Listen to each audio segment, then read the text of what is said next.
What's up, everybody, and welcome to the real 11th episode of Sports Talk with your girl, Whitney B. Now, I know last week I told y'all that was the 11th episode, but that was on me. That was actually the 10th episode, and this is the real 11th episode. So thank everybody for being on this journey with me for this 11th episode. I have a good one today. We're going to be talking about mental health because of the things that was surrounding the tennis world this past weekend. So I thought that it'll be great to talk about that. So without further ado, guys, let's get this show started.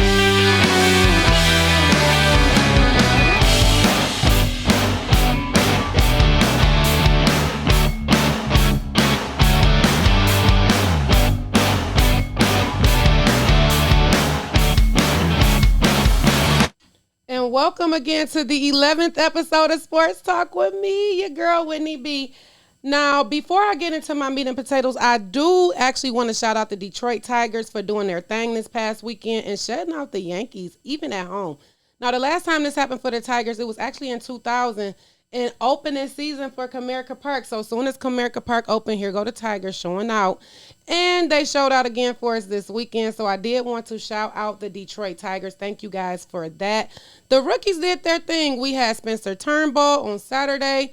He did his thing, and then we had Tariq. He was on Sunday. Tariq did his thing. So shout out again to the Tigers and to the Tigers the rookies. They're showing that they have what it takes and they really want to be here. So I'm just hoping that as the team continues to rebuild and grow, they continue to just ball out and do the best that they can. And they're making us proud. And I'm looking forward to next season. So I wanted to shout out the Tigers. And also, another quick update about John Beilein, the former head coach for Michigan. Excuse me, guys. Sorry, I was already getting a little choppy here in my throat. Sorry about that. But the former headline for the University of Michigan, the former head coach for the University of Michigan men's basketball team, John Beilein, he's actually coming back to the game. Now, guys, remember when he was done with the University of Michigan, he went on to coach with the Cavs, and it didn't go so good for John. Remember, he called them thugs, and he pissed them off in the locker room. So now he's coming back to the NBA, but he's going to actually be signed with the Detroit Pistons. So the Pistons brought him on as the senior advisor for player development. Now, anybody that knows John Beilein knows that he does well with his player development. So we're actually looking forward to seeing what he can do and seeing what he brings there at the Pistons, working with the front office there with Troy Reaver. So I'm excited. I'm actually excited about that. Now, to get into our meat and potatoes this week, guys, I'm going to talk about Naomi Osaka and the things surrounding what happened with her this past weekend. Now, in the French Open, Naomi, she played and she didn't want to do press. So this is the backstory. She skipped out on press, which caused her to have a $15,000 fine. Now, a lot of people seem to be in the uproar or in support of her, but she came out to say that she skipped press because of her mental health stability, basically stemming from what happened in 2018 at the U.S. Open. So it was like a back and forth between, athletes had her side, and some people were saying things. But to me, I think it was weird how people took the manner of her getting the fine first off, like they were going to pay it. And I'll talk about that a little bit later. But because of all of the negativity surrounding her having to pay a fine with the press, I believe that's the reason why she went ahead and dropped out, because she knew that she wasn't going to do press the whole French Open. She, just didn't have the mental stability. So Naomi decided to just withdraw completely from the French Open to work on her mental, her mental health. Now, I don't see anything wrong with that, and I'm hoping that people, do not see anything wrong with it. But it was a lot, especially surrounding her statement. So I'm gonna show you guys her statement, and I'll read it for you. So Naomi said, "Hey everyone, this isn't a situation I've ever imagined or attended when I posted a few days ago. I think now the best thing for the tournament, the players, and the well-being is that I withdraw so that everyone can get back to focusing on tennis going forward in Paris. I never wanted to be a distraction, and I accept that my timing was not ideal. In my message, I could have been clearer. More importantly, I will never trivialize mental health or use the term lightly. The truth is that I have suffered long bouts of depression since the U.S. Open in 2018, and I have had a really hard time coping with that. Anyone that knows me knows I'm introverted, and anyone who has seen me at tournaments will notice that I'm often wearing headphones as it helps me dull my social anxiety. Through the tennis press, though the tennis press has always been kind to me, and I want to apologize especially to all the cool journalists who I may have hurt. I am not a natural public speaker, and I get huge waves of anxiety before I speak to the world's media. I get really nervous and find it stressful to always try to engage, and give you the best answers that I can. So here in Paris, I was already feeling vulnerable and anxious. So I thought it would be better to exercise self-care and skip the press conferences. I announced it preemptively because I do feel like the rules are quite outdated in parts, and I wanted to highlight that. I wrote privately to the tournament apologizing and was saying that I would be more happy to speak with them after the tournament as the slams are intense. I'm going to take some time away from the court now, but when the time is right, I really want to work with the tour to make things better for the players, press, and fans. Anyways, I hope you all are doing well and staying safe. Love you guys. I'll see you when I see you. Naomi Osaka. Now, I feel like I'm glad that she came out with a statement, because in today's world, everybody feel like we are owed something. Why? I don't know. That's really weird, especially when we do nothing to put into any of the sports. Well, anything. Like, even if you take sports out of it, like, people feel like celebrities on levels in any aspect of the world owe them some kind of explanation or have to put out some kind of statement when things are done, which I feel like they're not. And already that could be something heavy on someone's mental stability. But for her to say that she, already privately spoke with the tournament and wrote them and let them know what's happening, and she also apologized to the journalists. So, it wasn't nothing that had anything to really do with, I just didn't want to talk to the press. It really had to do with her mental stability, because she said the journalists are cool and I apologize to those people. I really feel like it's weird that it's so much pressure on athletes. Now, when I say this, I don't take anything away from her having to pay the fine. If you signed a contract and you knew that this was a part of your job, then okay, take the fine. And I'm pretty sure without dropping out of the French Open, she would have just took all the fines. But people made such a big deal out of it, she withdrew. And I feel like, I've seen shows and I've heard people say things, on the radio or just having general conversation with people where they feel like, well, now she's getting this attention in the press and this is not what she wanted. But I also feel like it's raising the awareness that it needs to, especially in the sports world. It's like so many people die by the hands of suicide because they had mental health issues. And then people on a smaller level will look at a celebrity and say, well, they good because they got money. They good because they plan out their dreams, but never looking at what it took for them to get there. How many real life situations they had to isolate to be where they are, or how much social anxiety they have because they don't get to be around the people that they choose to. These sports people, these athletes, and a lot of other business people, they not socialites. They not out here getting money because they throwing parties and they getting paid on the back end. That's not their job. So it's not that they socializing with the world and being able to see everybody and do everything. A lot of times these athletes got to train 13 hours a day. If they got a family, they got to find out if they can have family time. They also got to have, play their sport and do what they got to do. Like, they don't have time to do the things that we do, and even probably work on their mental health. And I believe that it's a shame in the sports world where we don't give these athletes time to work on themselves when they say they need help. We're in the world today where people talk about, oh, we got to look at the signs and see the signs and know the signs so that it could continue to cut down on the suicide rate. But most of the time, y'all, we doing it when it's too late. And that's really where this touched me because how many athletes have to die by the hand of suicide before something change?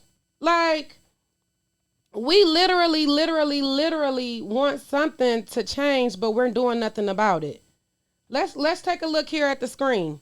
These three young men, if you guys are watching this video via video, and if you're listening on the screen now, we have Phillip Adams, Rick Rypen, and Junior Seau. These three former athletes all died by the hand of suicide. Backstory: Phillip Adams killed himself after killing 6 people in April of this year. Adams played cornerback in the NFL for 6 seasons, and he played with 6 different teams. Prior to shooting himself, Adams had no previous criminal record.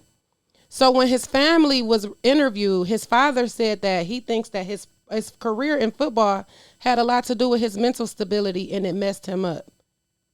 Because a lot of these athletes get this money and they don't have anybody to talk to them about it. And they singled out, they spending all their money. So when they get out of the NFL or whatever they in, they don't know what to do. They sad and depressed. Let's move on to Richard Rypien. He's a former NHL player who died by the hand of suicide as well in August of 2011. He was a Canadian hockey player that spent most of his life in his professional career battling with clinical depression. Rypien was a part of several hockey leagues before joining the Vancouver Canucks. He spent 6 seasons with the team, and during those seasons, he took 2 leave of absences. He signed with the new team after being on that team. I believe he signed with the Jets. And before he could start with the team, he killed himself. But after his death, it raised awareness across the National Hockey League, and the team started to help players who had mental health issues. They started to look for signs. Junior Seau, his story is very, very popular. Seau committed suicide in May of 2012. He shot himself in the chest because he knew something was wrong with his brain. And because doctors couldn't tell him, he wanted them to be able to work on his brain and study it. Seau was a linebacker in the NFL for 20 seasons. He was known for his passionate play, like over and over and over. He was so passionate. He was a 10-time All-Pro, 12-time Pro Bowl selection. He was named in the NFL 1990s All-Decade team and was elected into the Hall of Fame in 2015. It's sad that Seau wasn't elected into the Hall of Fame until he was already gone. And that's what's wrong with us. We give people their flowers when they're gone. And I know that people's careers can go on and on. Like, no one expected for Kobe to die in his plane crash. But Kobe should have been in the Hall of Fame.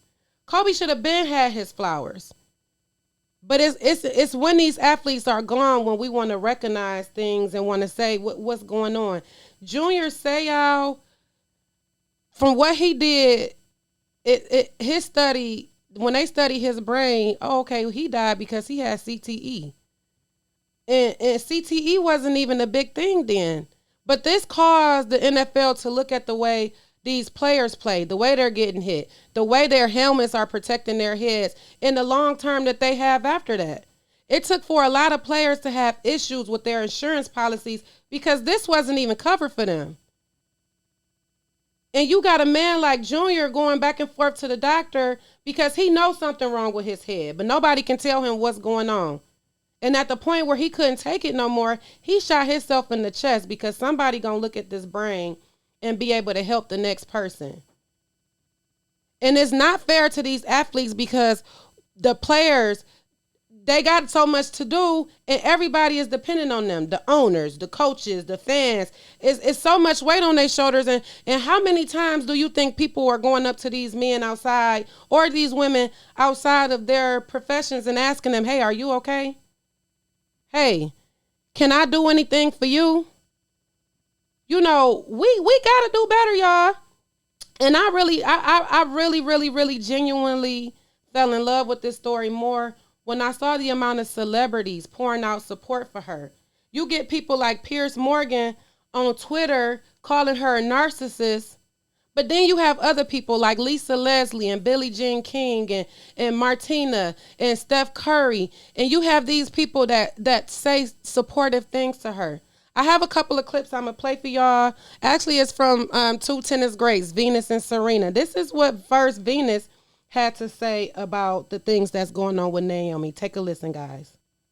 For me personally, how I deal with it was that I know every single person asking me a question can't play as well as I can and never will. So no matter what you say or what you write, you'll never light a candle to me.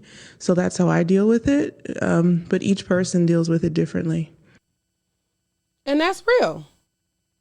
At the end of the day, Naomi is young. She started in this game when she was just a teenager. Y'all remember she just recently beat Serena. So now this young lady is arguably probably the best woman in tennis right now. So imagine how much press and paparazzi she getting. And this is from Serena. This is what Serena had to say. I wish I could give her a hug because I know what it's like. Like I said, I've been in those positions. We have different personalities, and people are different. Not everyone is the same. I'm thick, other people are thin. So everyone is different and everyone handles things differently. So, you just have to let her handle it the way she wants to in the best way that she thinks she can. And that's real. We all handle situations differently. Y'all, I wanted to pull those two quotes from Venus and Serena because remember when they started in tennis as young women, they had braids and beads. And remember how much slack they got? These women were so good, phenomenal, trained by their father. But they caught so much slack for everything but what made them great, and that was being great tennis players, great women in tennis. Oh, they ugly. They got big noses. They clothes is tight. Beads all over the court flying everywhere. It was no respect. And look at where they are today. And look at what they have accomplished. Those women had to learn to have thick skin. When they started off like Naomi did, it wasn't a time where you could say, I had mental health issues and I just need some time out. These women had to talk to the same press that called them monkeys. And this is at a time where we couldn't talk about our mental stability because although you knew you was dealing with something, you was called crazy when you spoke out about it. And now that we living in such a time where you should be able to get help for stuff, people still got an issue with it. I'm here today to tell everybody, if you know something is wrong or if you feeling like it's just you, call the National Alliance on Mental Health. That's why I have the number posted at the top if you're watching this via video. And if you're listening, the number to the National Alliance of Mental Health is 1-800-950-6264. Again, that's 1-800-950-6264. Talk to somebody and know that it's not just you. Know that we all have some kind of issues. Whether you want to express it and say it out loud or not, we're all dealing with something. So to point the finger at somebody or to make somebody feel less than and all of that, that's not cool. Don't wait till the last minute, when something happened. Now, if Naomi go and commit suicide, then what? Because everybody was hard on her. It's not enough people that's going to tell you, I got your back. And to see the outpouring of celebrities that did, that's what made this even better for me. Because so many times we feel like we alone in this or we're not supposed to express how we feel. And then when we do, it's some kind of backlash. So why keep talking? Let's really be there for one another. We say it all the time. We can put up an RIP post or we can post paragraphs of how cool somebody was or how good of an athlete that person was or how that person, we should have all seen the signs because of what somebody was saying. But then when they say it, and say they need the help, oh, now we don't believe that. What's up with that? And then y'all out here mad at this girl because she got to pay a fine like it's your money. What's up with that? If this ain't coming out of my pocket, I don't even have no opinion about it. For y'all that know me personally and that's getting to know me now through sports talk, y'all already know. When it don't apply, let it fly. Some people's opinions about stuff really be off the chain. Just a few weeks ago, the stuff with Kwame. You know, they had no business bringing this man up. And then when he defend himself and say something, now he got to look crazy. Now he got to act crazy. But he living the life. Okay, if his career was what it was, and that's why these people feel the way they feel. Okay, if I was a star player in high school and I went on to college to be okay, let's be clear. If we going to talk about the NFL here. You know how many players want to be in the NFL, but do you know how many people the NFL pick? Out of 100 athletes in college, 10 of them is going to the NFL, if that. Maybe 2 out of every 100. So how do you think these athletes feel? I done trained my whole life to get here and I ain't even get here. And then for the people that actually do make it, don't have the right guidance. It needs to be mandatory everywhere in all corporations that they have some kind of mental health, something for their employees. Because you want to have good workers, you want to have people perform right, but you don't want to help them get their mental right. We got to change this, y'all. And that's what this show was about, mental health awareness. I want to thank Naomi Osaka for being such a young woman, such a young leader, that she raised these kind of conversations in the sports world today. And I want some people to think about the things that they had to say about this and really realize, like, do you got to pay these fines? What do her not speaking to the press have to do with the game? Because then she was playing tennis, but now she done had to withdraw because some people was out here being haters. So get it right. Get it right. Now, I want to thank everybody for tuning in, y'all. Don't forget, I do still got my t-shirts from my shop, mywhitneyb.com/shop. Get your black and white or yellow and pink t-shirt today on the website. I am running out of small, so if you guys are on the smaller sizes, go ahead and get on today because you don't want to miss your opportunity for these one-of-a-kind t-shirts. I also want to thank everybody who been hitting me up for sponsorship opportunities and everybody who gets on and watch our shows. Again, you can go to rockyroadmedia.com and catch up on everything that I'm a part of on and under this umbrella. You have my show that I do here, Sports Talk with Whitney B, and I'm also a part of Porch Talk, Shade and Shenanigans. That happens now every second and fourth Saturday. So I will be back as Big Wit next week on Porch Talk, Shade and Shenanigans at 4 p.m. We also have Vitamin D every Saturday at 5 p.m.